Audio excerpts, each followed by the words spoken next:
Welcome to another episode of DD on the Spot. As always, I'm your host, Ryan Johnson. And before we get to our guest here today, I'd like to remind everyone that if you enjoy this content, to please give a like and subscribe down below. We greatly appreciate it.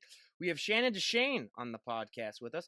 She's a trainer, a mindset fixer, a keto lifter, and she's coming to us all the way from sunny California, which, believe me, I wish it was like up here in Minnesota. But most importantly, Shannon is our current guest. Thank you so much for coming on. Yeah, thanks, Ryan, for having me. Absolutely. So why don't you give us a little bit of a backstory on what motivated you and what inspired you to make that change and adapt that healthy and fit lifestyle? Sure. Well, actually, I didn't really make a change so much. I have been into sports my whole life. I grew up playing soccer. And then I started I was thinking about this morning. It makes me sound so old, but I've been weightlifting for 30 years. But I'm only 32. Can you believe that? How did that happen? You're pretty jacked baby then. Yeah. I took a class in high school and I was like hooked right away. And then I did a little bit more in high school and I played soccer through high school and we did a lot of training. But actually, this last iteration, what happened was I got breast cancer about 5 years ago and gained weight. It's not supposed to happen. And that's like the only benefit of breast cancer. I thought I'm going to waste away, but that didn't happen. So anyway, I ended up gaining weight and I went back to the gym afterwards. After about a year, I went through all my treatment, had surgery and did all that stuff. I went back to the gym to get into shape. And I was working out and I was losing weight and I was getting back into shape. I had always been sort of active. And I was noticing a lot of women that I was working out with who were working out 4 or 5 days a week with me, alongside me just as hard and not making any progress. I was like, what's going on? And they're all looking at me and they're like, hey, and granted, I had gained this 40 pounds, so it was easier to lose it because I had gained it like in a year. They're all looking at me like, what's going on? And I'm like, I don't know what's going on with you. And I discovered it was nutrition. That was the key, right? Because they were all working out with me and then maybe going home and eating, I don't know, whatever they were eating. And so that really inspired me to try to reach out and help other people and become a health coach after all these years.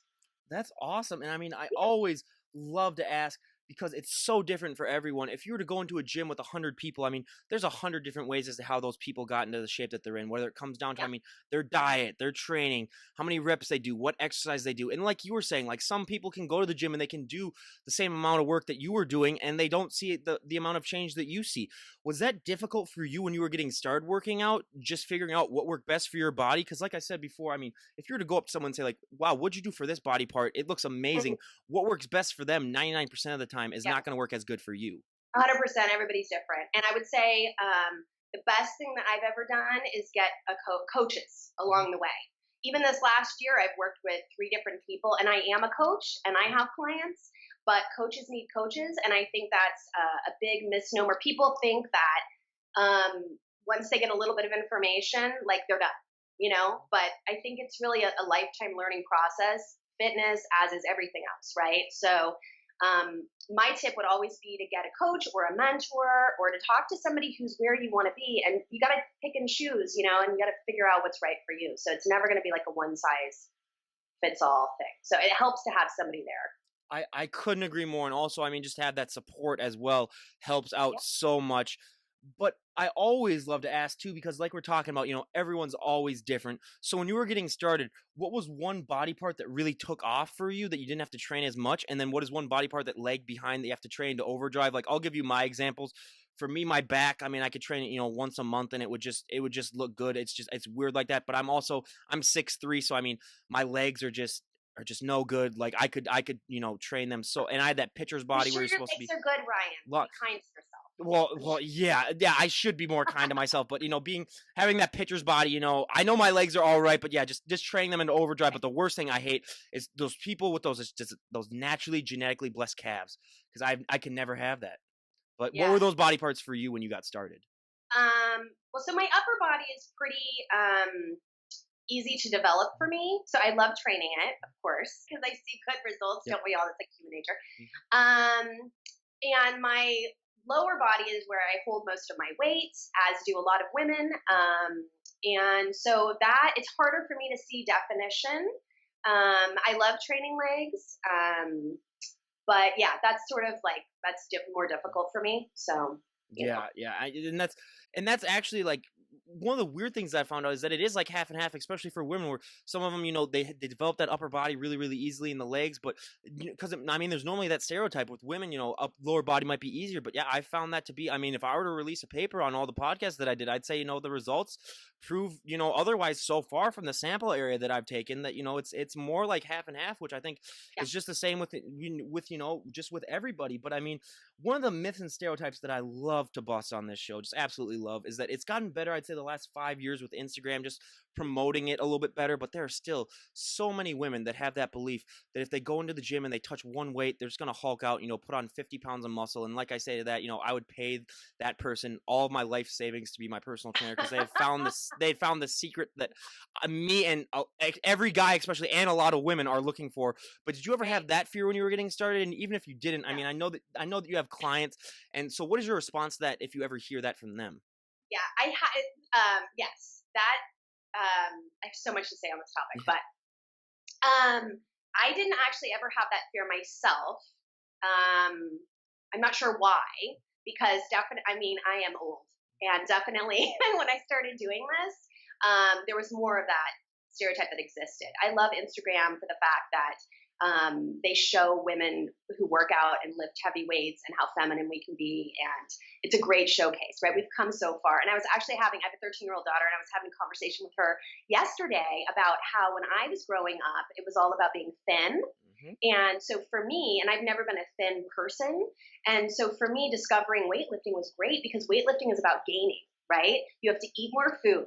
You want to make gains in the gym. You want to progressively lift more weight. So it's all about gaining. It's a total mindset shift, right? When I was growing up, it was all about losing. You want to lose weight. You want to be skinny, And so for somebody who's not naturally inclined to be that way, that sucks. That's really hard, right? And it's hard on a girl. It's hard on girls. So anyway, when I grew up and discovered that shift from losing to gaining, I was like, oh my God, this is it. I'm hooked. And I was having that conversation with my 13-year-old yesterday, and I go, do you feel that way? And she's like, yeah, no. She's like, I don't care about being skinny. Like, I don't feel pressure, which is wonderful. It's amazing, right? How far we've come as girls. But sorry, that was a totally different story. No problem at all. Keep preaching. What I was going to say is one of my clients, before she hired me, this was about 6 months ago, and she's a friend of mine too. She goes, she said to me, hey, Shannon, she's like, I love you. I think you're great. You look great. She goes, I want muscles, but really not like yours.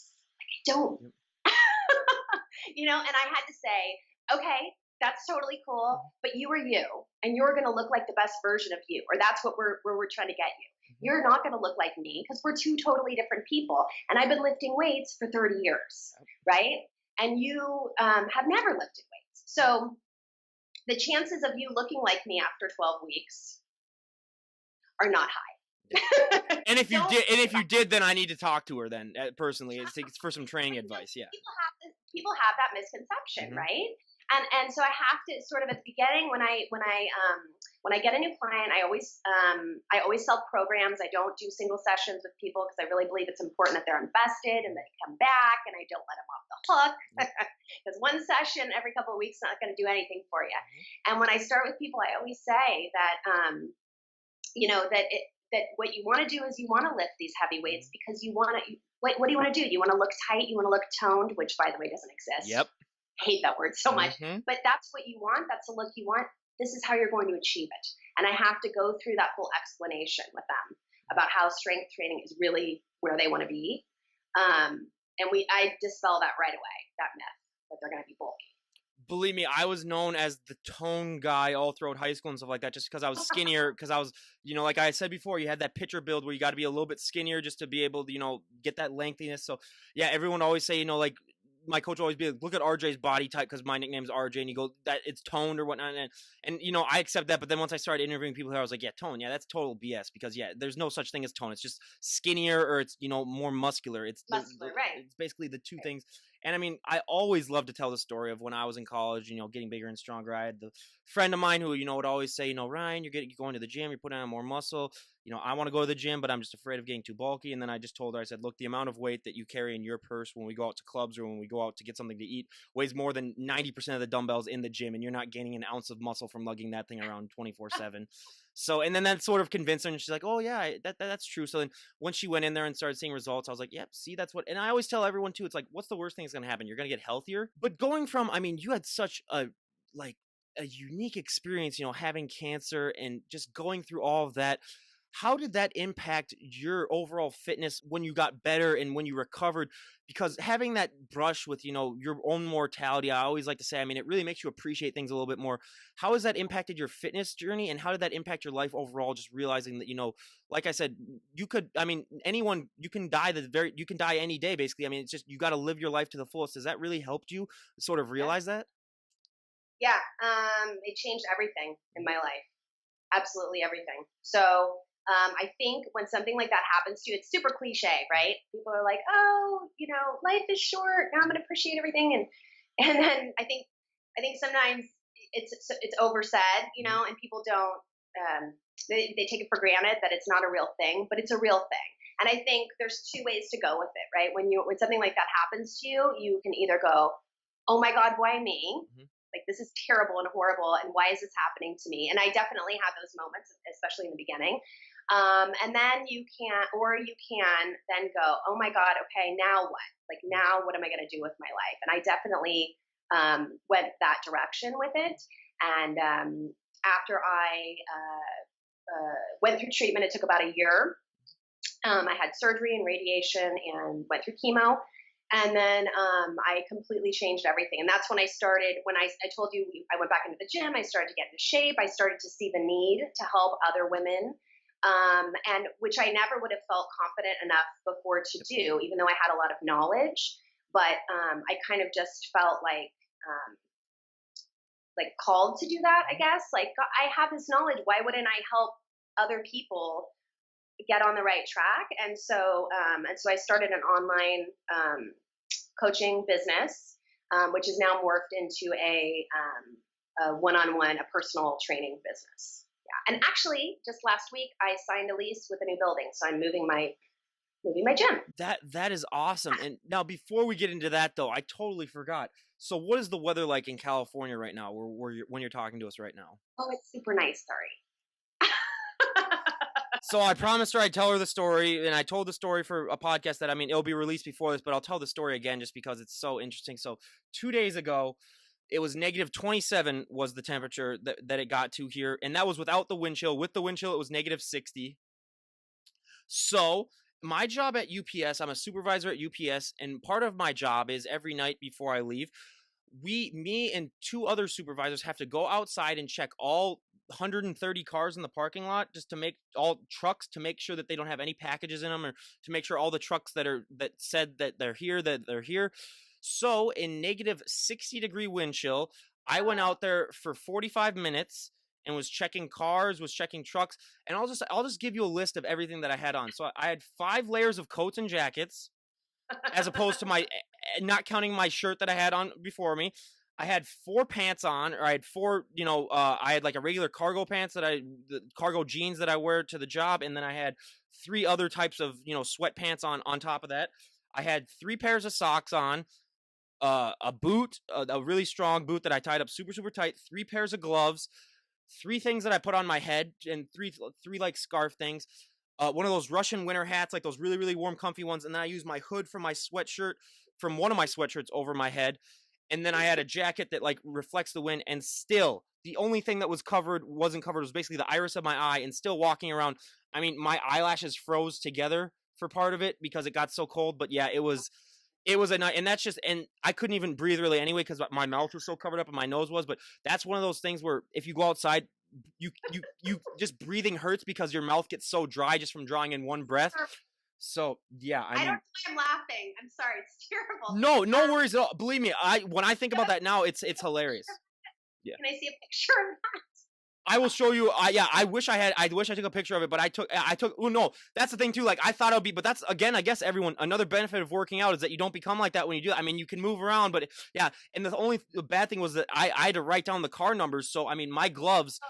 You could barely be legible, so I had to go out again one time because they're like, yeah, we can't read this one trailer, and I was like, you're making me go out again in negative 60-degree weather. But yeah, I went out there and I wrote it down. But yeah, I mean that was, and even I was lucky, like I didn't get frostbite or anything. Like I actually felt warm most of the night because I was the only one that was prepared. We had one guy who didn't bring a pair of gloves. He's new to Minnesota. He didn't bring a pair, so he lasted 5 seconds out there, and then he turned and then ran back into the building.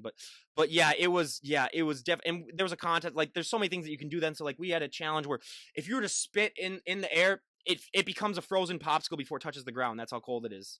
Wow. Yeah, so it was an interesting, and I was lucky. My car took about 15 extra seconds to start up. It would just rum rum rum rum. So yeah, now but now luckily today is a high of 17 today. So that is looking great. But yeah, even last night too. Last night it was like a wind chill of like negative 20. But yeah, so then I got to go out and check it again tonight, last day of the week. But then so this is how bipolar Minnesota weather can get. High of negative 27 2 days ago. The high on Saturday is going to be 40 degrees. So that is a 67, I should say, degree weather change in a span of 3 days. That's crazy. So, yep, another weird thing about living here, but then it goes back to in the negatives again next week. But yep, that's why whenever we have guests from the warmer climates, I mean it's definitely I would never interesting. go outside.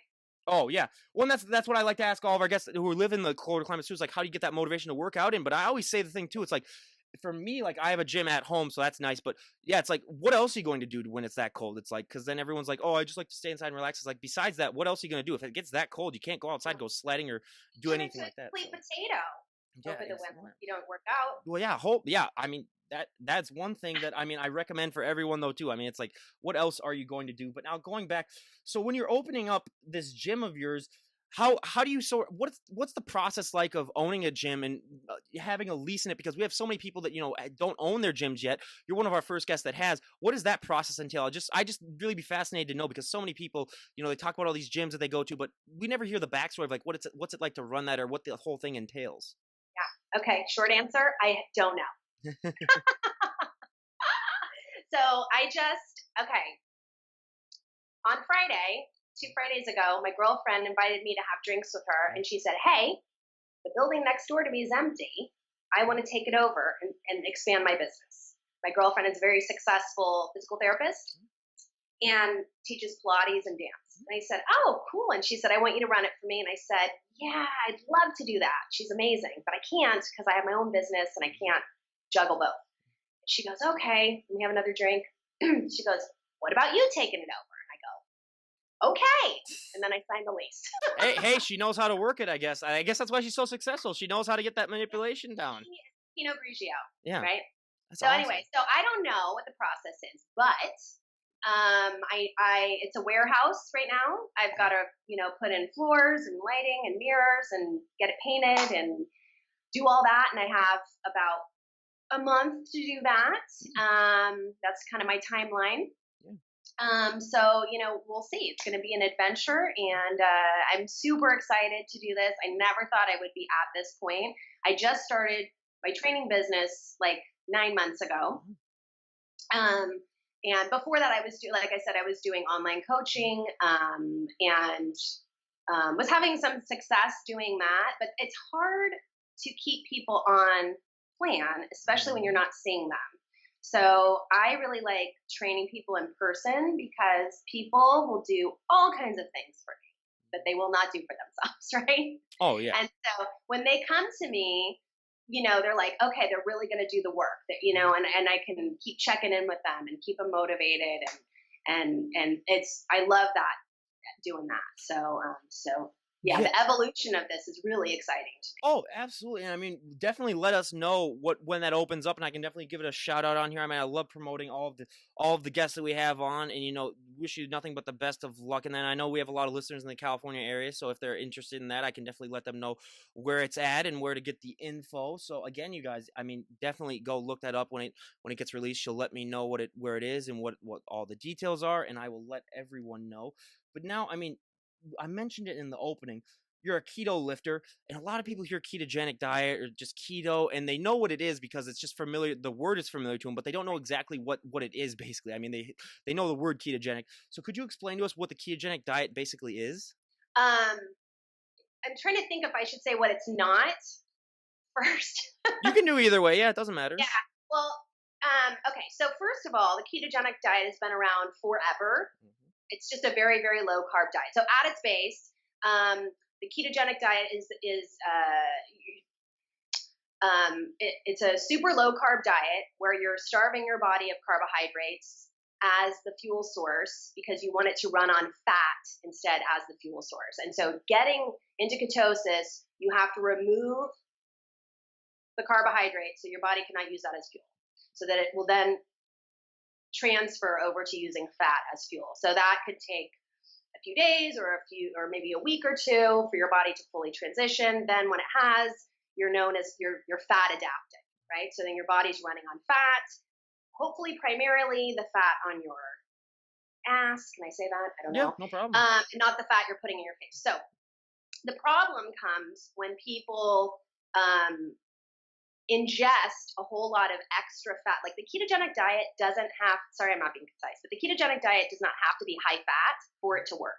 High fat is not the key to getting into ketosis.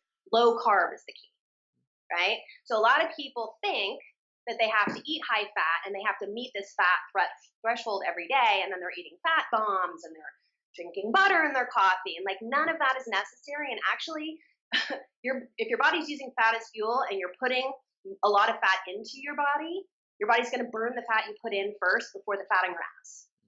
So if the goal is to burn the fat in your body, you don't need to put all that fat in your mouth because you already have all the fat on your body that you need for the diet. So I guess what the misconception is that, and the reason a lot of people don't like it is because they're like, I can't see why eating all that fat is good. And then people on the other side are like, you have to eat all this fat. And you don't. Yeah. I mean, yeah, there's definitely, like I mentioned before, like Jillian Michaels just came out with a thing when she was talking about like how the ketogenic diet like doesn't work, and I beg to disagree with that because I mean I've had guests come on that do follow the ketogenic diet, and you can clearly tell that it works. But what are some struggles that you've had, when you're trying to get people to maybe adapt the ketogenic diet or just trying to give them advice on how to do it? What would you say is probably the biggest response that you get negative wise, where people just say, "Oh, I don't want to adapt it because of this"? Um, I don't really have a lot of, with my clients, probably half of them are keto and half of them aren't keto. So I think we were talking before, you can lose weight on any diet. Yep. You can lose weight eating apples. You could probably lose weight eating Twinkies. Like it's really about a calorie deficit at the end of the day. And then it's about how much nutrition you want to put in your body and do you care about that, right? So you could lose weight doing anything. So I don't really have a personal preference. I like the ketogenic diet. It works for me. But I think in the end, you've got to find something that works for you. And I always tell people that. I am not one of these trainers who's like, my way or the highway, right? You've got to do what I say. No, I really believe that fitness has got to be fun, and nutrition has got to work for you, and it's got to work for your lifestyle. And the whole point of doing this is to have like a full happy life. So if you're torturing yourself on a regular basis, like you're doing it wrong. So that being said, I don't really get a lot of resistance because I don't make people do it, but I offer the option for people. The biggest issue I see is that people do it and they don't get their electrolytes in, which is a really, really important thing. And you probably heard about the keto flu, which is not an actual flu, but you might feel tired and cold and all these things. It's because you're lacking essential electrolytes, magnesium, potassium, and sodium. So there's a bunch of different ways to get those in, but that's really, really important. So a lot of people don't do that step. I think a lot of people Google keto. They go, oh shit, I can eat bacon and butter. This is fabulous. I'm going to do this. And then I'm going to lose 50 pounds. I'm just going to eat all the bacon and butter. And then that's it. And they forget they need to drink their water because you're losing a lot of water. You're not holding as much water as you did when you were full of carbs. And they forget to put electrolytes in their body. So then they feel like crap. And then they go 5 days and then they get the keto flu and then they quit. And then they go, this diet is terrible. Like, no, you're not doing it right. So that's the number one thing I would say. If you're thinking about starting a keto diet, you have got to get those electrolytes in. And I would go I have some recommendations. I do keto coaching, but that's not primarily what I do. But I have a couple of guys that I follow on Instagram who are so knowledgeable, and I would recommend reaching out to somebody who's doing it and is really knowledgeable rather than just Googling it. And then there's these huge communities of people who will tell you to eat all kinds of weird stuff. And by the way, do not, these fat bombs and these keto desserts, like, you want to stay away from that. If you have a ton of weight to lose, you could probably eat anything and lose weight because you're eating less calories. So it's going to work for you for a certain amount of time, but that's not a healthy way to do what you want. But No. but I wouldn't recommend doing any of that. Oh, You know? yeah, I completely agree with that. And when were you introduced to the ketogenic diet, and how long have you been doing it? I've been doing it a little bit over a year. I think I started right before Thanksgiving last year. Thanksgiving, not last Thanksgiving, but the Thanksgiving before. Whatever year that was. And I decided to do it because there was all this interest. It was getting really popular again, this resurgence, and people were interested. People were asking me, and I'm like, well, I should really know what I'm talking about. So I'll just try it and see what I think. And I actually just really like eating this way. This works for me, and it's not challenging. For some people, not eating bread is like horrible, and I just say, then eat bread. Again, why torture yourself? If you are, I listened to your last podcast, and she was a competitor, and that's one thing. If you have a very specific goal and you're a competitor, a bikini competitor, or you're competitive for a sport and you have specific body goals, that's one thing. But if you just want to get healthier, there's a million ways to do that, right? So yeah, absolutely. And I mean, like you said, it was an easy change for you, but what was the most difficult thing food-wise that you had to change out of your diet prior to joining the ketogenic diet? The most difficult thing being keto that I'm not eating. Is that what you're saying? Oh yeah. So like, what was the biggest food thing that you had to adjust to, where you said like, oh, I could eat this. I ate this a lot before keto, but now I'm not eating it as much. What was that one food item for you? Don't know. I guess like bread. I like toast. I'm so exciting. I'm a huge bread guy myself, so no worries at all. Yeah, 100%. It really just wasn't that. It wasn't that big of a deal. I like meat a lot. So there's a lot of meat on this diet. I don't know. It hasn't been that challenging. What is sort of challenging is that my kids are carboholics. And so it's like constant, like I took my daughter out for ice cream last night, and I'm like, oh, and I don't even really like ice cream, but it's just like constantly around me. So that sometimes requires some willpower, because if it's like always in your area, then, and I make them lunch and make them dinner, and yeah, it's definitely a willpower thing as well, just with anything that you eat. And plus, those kids have that lucky metabolism that, I mean, I wish we all could still maintain all throughout our lives. I mean, I'm 24, but I still remember, that high school metabolism where you could go and you could have, I mean, after working out or, football or baseball practice, just going and having a malt and a big fat burger and all the fries I could eat and not gain a single ounce. So yeah, if I could go back and just enjoy that metabolism for one more day, yeah, I would absolutely just pick up. But unfortunately, that does not last. But also having kids, I mean, I love to ask, because I always say, like, being a mom, that's a full-time job in and of itself. And we have so many people on that are moms that I love to ask, like, how do you find that balance? I mean, I know a lot of people say that they have balance, but we talked about this already before. I mean, there is no balance. I mean, it's just figuring out. But what are some tips that you might have for the average mom out there listening who wants to get into better shape, but is just trying to figure out on how they can do that and still maintain, a good life with their kids, and, still finding time for other things? A long time ago, seems like forever ago, before I had cancer really did change everything. I always say I don't want to sound too Pollyanna, but I always say it's the best thing that ever happened to me, because it didn't kill me. The best thing that ever happened to me, because it changed my perspective on everything. And one of those things was, before I had cancer, I used to spend a lot of time feeling guilty about even like thinking about doing things for myself. Because when you have kids, it is a full-time job. The mom guilt that we hear about all the time. Yep. Hear about being good at it. It takes a lot of time. So I spent a lot of time feeling guilty about, things I did for myself. And then sort of after I had cancer, I realized because it was life, I had to take time to care for myself. So that whole year, I was like, kids, you're on your own. They have a dad, and I had lots of girlfriends who helped me out, and the kids are kids in general are incredibly capable of doing things for themselves when you let them. But as parents, we always think like we need to take care of everything. So that was a great lesson for me and a great lesson for them. But I realized like I had to take care of myself after that. I had to go back to the gym for my mental health. It makes me not strangle them on a daily basis. I had to take care of my body. And then I was like, oh, they're okay. And actually, this is a really good example for them of what I can do. And I have an 11-year-old son, and he's always like, Mom, you're really strong. Yeah. Like, yeah.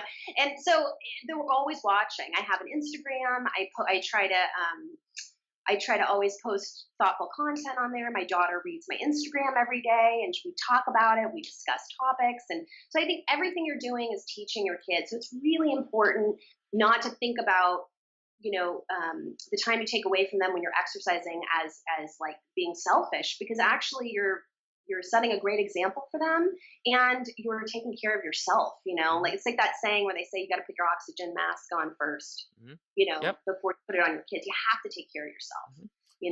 But as moms and women, we spend so much time taking care of everybody else that sometimes it feels selfish. But I say, be selfish. Yeah. I mean, the mom guilt that we have is definitely one of those things that we love to talk about. And like you said, too, I mean, if you're healthy, you're going to live longer. So you're going to be able to enjoy life with your children even more than you would have, other ways. So yeah, it's definitely, just finding that. And I always like to say for anyone out there who says, like, I don't have enough time. Because I mean, being a personal trainer, I bet you hear that excuse, all the time. Like, I don't have enough time. Time is just a huge thing. I always say to that, we have nurses on here that work like 16-hour shifts that they're still able to get their workouts in. It's all about, just how much you really want it. And I always say, like, not stalking, but if you were to follow someone around for like an entire day and just write down like everything that they did, and then at the end of that day show the form to them and be like, hey, so this is how much I got you, you would find probably at least 2 or 3 hours of time where they just either sat around, didn't do anything, where they were like on their phone or just chilling out, where you're like, okay, that's enough time that you could have gotten easily 2 or 3 workouts in, and all you need to do is just do one. So yeah, I mean, I always love to say that, where just the whole time it's not time. It's not time. I am a very, very busy person, but it's all just about priorities. Yeah, absolutely. And we're glad this was one of your priorities. But now, I mean, but now I mean, one of the things that I love to ask is, what really was there a certain? I mean, was it cancer? Or what was it? Anything else that really motivated you to become a trainer yourself and to really help out others? Yeah, I think so. It was me seeing these, like I said, in the gym, these women who weren't making progress, and putting it together that, and it's funny because that experience, the gym I was going to, it was a boot camp style gym. So it wasn't actually a gym, but they did boot camps, and super fun. And they were running a challenge, 6-week challenge, 20-pound challenge. If you lost 20 pounds in the 6 weeks, you would get your money back. And it was probably cost like $250. So come do as many classes as you wanted a week. So I'm like, oh, I am so down for this, right? So, and this is like when I had still weight to lose after cancer. So, but because I was thinking about, I'm very strategic. I spent the whole weekend before this contest started eating, because I was bulking up, right? Right? I'm getting my money back. Yeah. I did not get my money back. That is not a good strategy. I did lose, like, I don't know, I lost like 10 pounds or something, which is great. But anyways, that was very motivating to have the whole contest. And we were all doing this contest together, but like I was saying, these women weren't making any progress. And I was realizing, because this gym, whatever, they were providing they were doing weigh-ins and all this stuff, but they weren't really providing any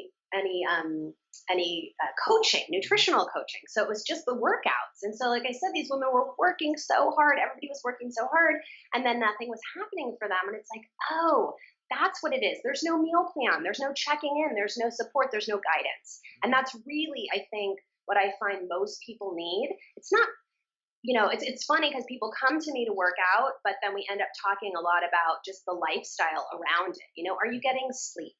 Do you have time for yourself? How stressed out are you? What are your eating habits like? Like, all of that stuff makes such a big difference. It's not just what you do in the gym.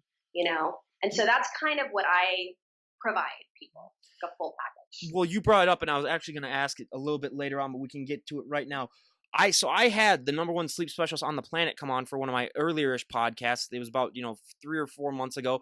He came to us all the way from the UK. He's called us from Oxford, and first of all, he had one of those British accents where you just felt smarter just talking to him. Where you're just like, yeah, I gained 10 IQ points just from hearing you talk. Like it was just like the proper British, where it was just he just sounded like he knew But yeah, he was a great guest, and one of the things that I talked about with him is I said like I'm starting to get a lot of health and fitness people on, and they need more sleep normally than the average person does just to get their recovery. But I love to ask every person that we have on health and fitness wise. So what is your daily recommended amount of sleep that you like to tell your clients to get? And how much sleep do you like to get in a night just so that you're able to get that recovery so that you can work out? Because like I say, sleep is the most important thing for recovery, at least. And it might not be one of the most important things in general, just when it comes to if you want to see actually change. Yeah, it's important for recovery and for your brain. Mm-hmm. To like function as a human being. And I can tell you that firsthand. I know, like when you have kids, you'll find this out, Ryan, that you're not going to get any sleep, and then you're like a zombie. If you're a good husband, you'll get up at night with those kids. Or I could just make enough money where I could have a couple nannies. Yeah. Oh, you want to be But anyway, you figure it out. Like when you have kids, that is like you're like, oh my God, I need to sleep. Like sleep's so important. But anyway, I try to get. Like I wish I could have 8 hours of sleep, and on the weekends usually I get more sleep. Ideally, but I normally get like 7 hours of sleep, so it's not bad. I know some people, who run their own business, they're running on 4 and 5 hours of sleep. I would not recommend that. But yeah, like 7 hours. Yeah, you want to get at least 7 hours of sleep. I think I'm no expert, but it's important. It's important for muscle recovery and growth. That's where that's how I get people to get into better sleep habits, because I explain to them, you're not growing your muscles when you're lifting weights. You're actually breaking the fibers down. You're ripping them. You're building the muscle when you rest. Yep. So if you're not resting, actively resting it, like giving it days in between, and sleeping, you're not going to build that muscle. So all the work you're doing in the gym, I can always say there is almost no better feeling in the world to when you get that good long night of sleep after a really tough workout where you just wake up and you feel sore. Yeah. That might be the best feeling in the world. Yeah, and I always say that to everyone. I mean, sleep, is so important. And believe me, like I've had those nights too, especially with this podcast where I work nights so I can get home, really late at night, and then I podcast earlier in the morning where I've, gone off that 3 to 5 hours of sleep. And there's a complete difference. I mean, everyone, just at least it's for me, 7, is the bare minimum, which I'm interested, the sleep guy that you had, did he say you can make it up? Because I kind of heard that you can't really make it up. He said that the weird thing about that is that if you can't really make it up, but what happens is because there is that phenomenon where if you were to go like maybe 2 days without sleeping and then you slept just about 8 hours that next night, like you would be fine. He says it's weird with the body where once there have been studies about it, and apparently as of now, there are no long-term effects of like being sleep deprived for extended periods of time, just because once your body does get that sleep, then it sort of just takes it into it. So yeah, because I've had times too where like every college student, I've had all-nighters where then the very next day I get my average amount of sleep, and then I feel perfectly normal the next day. But he said part of that also is just when you get that sleep after you spent a lot of time up, your adrenaline kind of kicks in, and that's what really helps keep you awake then the next day, or when you wake up the next day, that's what really helps you feel normal again, because your body just so desperately wants you to get back in that schedule that it says like, hey, if we have you sleep for like 18 hours straight or whatever, then you're not going to be in the same schedule, because then you're going to get up at like almost the same time you fell asleep. So yeah, it was very, very fascinating. I'll definitely send you a link to that. But yeah, he was also talking about, just sleep in general. Like we talked about dreams, we talked about all that type of stuff. Yeah, it was a very, very interesting conversation. But now, two of the questions that I love to ask all of my guests that I have on that are health and fitness related. So for my first one, it's gotten better for me to deal with, but there's so many positive things that happened to me when I started going to the gym, getting bigger and stronger. But one of the negative things are you're going to get asked to move a lot of furniture. You're going to get asked to open a lot of pickle jars. I'm still home. I'm still at home with my parents until I move out in a couple of months. So every time they come home with groceries, I basically have to lift the car into the driveway. Has that been a similar scenario with you, where people just take one look at you, or even like your kids too, where they just assume that you can do favors like that for them? Okay, first of all, when you have kids, you'll find this out. You're constantly just doing favors. Yep. Like, doesn't matter what you look like or if you're capable. That too, yep. solid giant favor. Mm-hmm. Second of all, yes, people ask me, and I love it. Mm-hmm. Like, yeah, I will lift your car into your driveway. Is that what you just said? Well, it's the analogy that I use where basically I'm basically pulling the car into the driveway with all the groceries basically just so because I take all the groceries in there. So yeah, I don't mind doing favors. People do. I have one girlfriend who constantly does that as a joke. Mm-hmm. Asks me to do everything. Yeah, and Yeah. you know what? I like feeling that way. I Mm-hmm. like feeling capable. Like I like going to Costco and buying $500 worth of groceries. I don't really like that, but we have a huge household and being able to load my whole car, unload my whole car, bring it all into the house. Like I like that feeling of being capable. I like, I don't want to have to be dependent on somebody else. So. Oh yeah, I totally understand that, but for me it's just because it happens all the time. Just because I always say it's a double-edged sword for me being 6'3". I mean, even if I didn't have, even if I, yeah, even if I didn't have any muscle at all, I mean, just being that tall, they'd say, "Oh, tall guy can get that for you. Tall guy can carry that for you." So yeah, it got to a point where I mean, last summer every other weekend a friend would text me and be like, "Oh, hey, I'm moving on my parents' house. Can you come and help me move all my furniture?" And it got to a point where I mean, I accepted it, where I was just like, "Yeah, I'll come over, but I have to get my workout in before I come over and lift your furniture because I don't want to get tired from lifting your furniture so that I'm not able to work out after that." But yeah, so yeah, that was definitely a thing that I had to adjust to. But yeah, now like you, I'm fine with it, but just took a while because like literally I'd get just berated and I'd just be like, okay, people can, ask someone else, please. And I had a job, when I was starting out at UPS, I was, one of those guys who I lifted, all the heavy packages over 70 pounds. So just doing that, 40 times a day was just tiring. So yeah, I mean, definitely it was one of those things that I had to get used to. But now my favorite question to ask, and this is a question that I ask specifically for men and women, but I mean, it differs slightly, but it's, again, everyone's a multi-million-dollar idea. But when it comes to clothes for fit women, I always love to say, I mean, your clothing options can be limited. If you have broad shoulders, dresses aren't your best friend. We hear that all the time. Jeans are another thing we hear of because you're supposed to have, big lower body and more of a smallerish waist, especially for the competitors that we have on, but for health and fitness in general, if you're getting into shape, your clothing options can be limited. What are some ways that you personally sort of compensate for that fact? Oh yeah, I don't. Yeah. I just wear my workout clothes all the time. Yep. Yep. Yeah, I don't. Yeah, I just wear workout clothes all the time. Oh, believe me. I have kids and I have a business, so. Oh yeah, and that's another thing too. Like, and I have one standard outfit that I wear for everything else. Yep. No, yeah, I completely understand that too. I mean, we get that answer a lot, and I just feel bad for the people that we have that have like the corporate office jobs because yeah, that's just a pain and a half hearing stories you about. Have to look presentable. Oh yeah, absolutely, and like for yoga pants all day. Oh well, yeah, absolutely, yeah. And I would be doing that too, But I got to wear my dress stuff for my job. But luckily, I mean, that's only for my job, so I don't have to wear it anytime else. But yeah, other than that, I'm kind of like what I'm in right now. I just that's the one positive thing about everyone always talks about crap about living about in the Midwest during the winter. But the one positive thing is that like we always say, it's sweater weather here 7 months out of the year. So you don't have to worry about really what you look like that much because most people, I mean, unless you're with a significant other or anyone else, I mean, you're not going to really need to, show them what you look like anyway. So that's just one of the positives. But also, I mean, I always love to tell a story. When I was in college, I went to a friend's wedding and then I'd put on about 15 pounds of muscle my freshman year. So I went to that wedding over the summer and I bent down to pick something up and I heard it. Now, luckily for me, it was the shirt, not the suit that ripped. So I looked out big time, but that was when I realized, like, hey, I might want to change my wardrobe a little bit. You need a little bit bigger clothes. Little bit bigger clothes. Yeah, absolutely. But now, I mean. The other thing is, because we live in California, like almost everything I own has no sleeves anyway. We got to show off the guns too all the time. So, I mean, that's perfect. Like I always said, if it wasn't that cold, I would go sleeveless, basically snow throwing and like snow plowing. Everything else would be bundled up, but I just go sleeveless. Yeah, but yeah, unfortunately, that does get a little. Yeah, it does get a little bit cold every once in a while up here, like we were talking about. But now we go to our audience favorite, my personal favorite little questionnaire where I'm going to ask Shannon here a couple of questions out of our questionnaire. I'm going to shorten it down just a little bit because we don't want to put too much pressure on her. But yeah. So much pressure. So much pressure. I mean, all of the pressure in the world. So now for our first question in the questionnaire, so what is one thing that you would change about the health and fitness industry if you had the all-knowing power to do so? One thing that I could change about the health and fitness industry, I think it would be the thing that we discussed earlier about women getting bulky when they when they lift weights. And this whole idea of becoming toned, like that doesn't exist. That's not a thing. That's a marketing term that's irritating.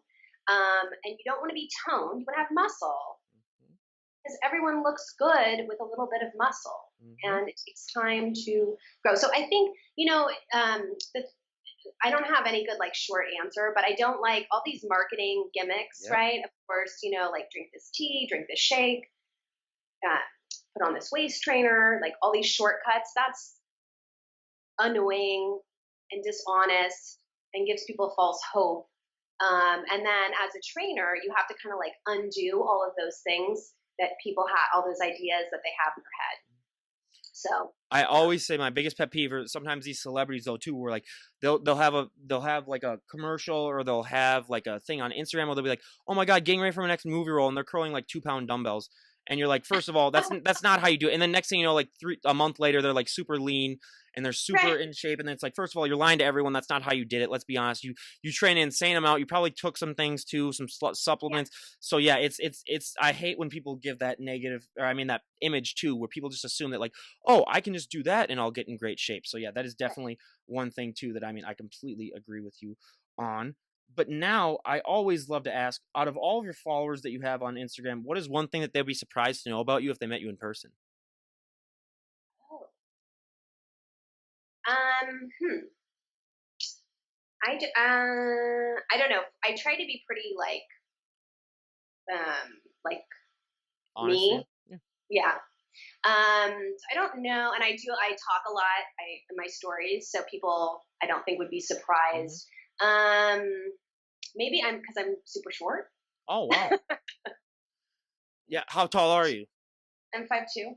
Oh yeah. See, yeah. I mean, So I'm not super actually, though, short. that is our most popular answer for that question because, well, it's even for the guys too, because a lot of people don't realize. I mean, a lot of these bodybuilders or a lot of these people that are really into health and fitness, there is, a more tendency for them to be on the shorter side. So yeah, that is by far our most popular answer. I mean, we've had people, yeah, that on their Instagram photos they look like they're 6 feet tall, and I talked to them, I was like, "How tall are you?" And they're like, "Oh, I'm 5 feet tall." And I'm like, "Oh." Okay, that's interesting. Like, it's like, how I was like, first of all, teach me how to do that because I look like I'm 7'3" then on the camera. So then that would be cool. So yeah, that's definitely one of our more popular answers. But now for our last question of the questionnaire that I'll be asking you, if you could go back in time and talk to the 18-year-old version of yourself, what would be the best piece of advice you would give her?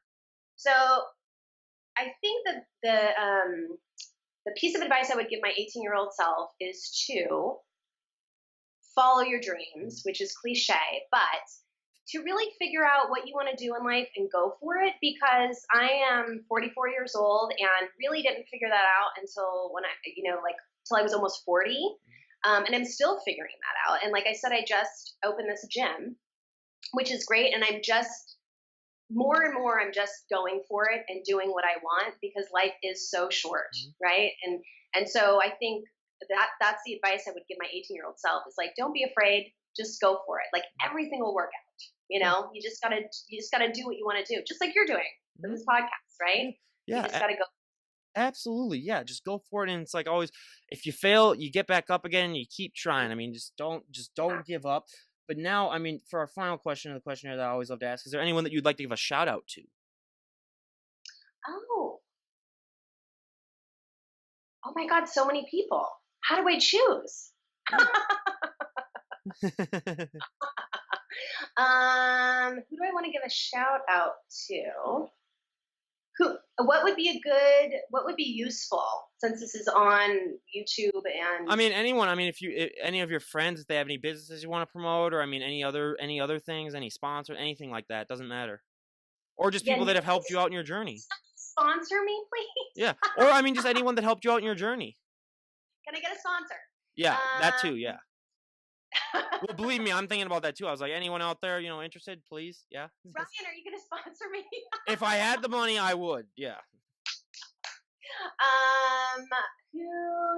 You know what? Okay. Yeah, I would like to give a shout out to my girlfriend Elisa Herrera Set, who is a physical therapist Hmm. and actually is helping me on my journey to open this gym. So thank you so much, Elisa. Yep. I love you. Again, everyone, Shout out to Lisa. So now, I mean, thank you again so much, Shannon, for coming on and sharing your story. I mean, we really, really appreciate it. Everyone, go and follow her on Instagram. I'll leave a link to her Instagram page down below. Like I always say, just taking one look at some of her photos, you'll realize, hey, I gotta stop getting off the, I gotta, get off the couch and stop eating all those Twinkies, and just, adapt that healthy and fit lifestyle. And thank you so much, like I said, for sharing your story. It was super, super inspiring. And anyone, again, when she opens up that gym, I will make an announcement and I will let everyone know. I will shout it out from the mountains where Ryan's you can gonna find be it. there. Yeah. Right? Well, yeah, if I get plane tickets, yeah, I'll go there. And if I can take some time off work, I will be there for the opening. Yeah. But again, Awesome. everyone in the LA area, or in the California area, I should say, go and I will give the info out. And definitely San Francisco. All right. So I'll redo that. So 3, 2, 1. So yeah, everyone in the San Francisco area, go and check it out when it gets released. I'll leave a mention to it. I'll shout it out. But again, Shannon, we cannot thank you enough for being on the show. And lastly, I mean, I always love to ask this. If you were to walk down the street, someone comes up to you and says, like, oh my God, you look amazing. I want to get into better shape like that. What is your best piece of advice for them just to be able to start, just have that motivation to be able to just start their transformation? Um, I would say, like I said before, get a coach, find somebody that you can work with. And I would also say the most important thing to do is never to give up. Just don't give up. Just keep going forward, because progress is never a straight line up. It's always like this. Even for me, for everybody, right? In life and in fitness. So the most important thing is just to keep moving forward no matter how you feel, and you're going to make progress. Yeah. And I couldn't agree more. And again, you guys, everyone go and give Shannon a follow. I highly, highly recommend it. And this is Ryan Johnson, DD on the spot, signing out. Have a great day, everyone.